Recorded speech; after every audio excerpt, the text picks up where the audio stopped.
4 months after one of the worst industrial disasters in history, the orphans of Rana Plaza are still waiting for official help.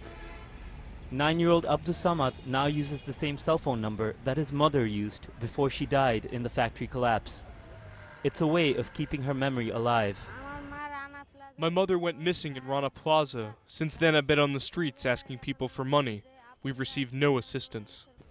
Samad's mother is likely to be among the 291 bodies awaiting DNA testing.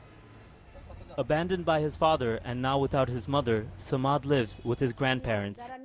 Neither have incomes and can't afford to support Samad unless the compensation money arrives. But as long as his mother remains unidentified, the money won't come through.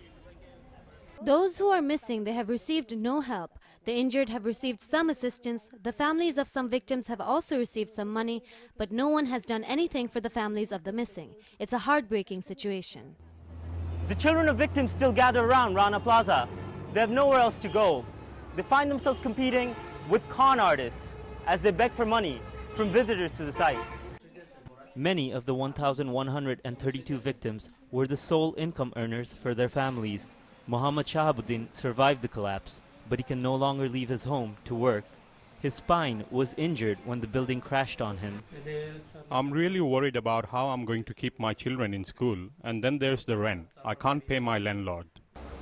The agency that oversees the garment industry here says only family members of victims and injured workers, as well as rescue workers who were seriously injured, will be compensated.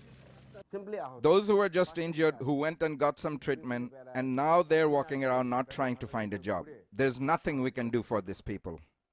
And some international brands, whose products the factory was manufacturing, are planning to set up a fund that will make the factories safer. But the process is yet to be completed. The families of most victims were already struggling. They say they can't afford to keep waiting. With each day, the retail brands and industry leaders spend bargaining over how much to pay. The orphans of Rana Plaza, like so many others, continue to lose out. Maher, Sattar, Al Jazeera, Dhaka.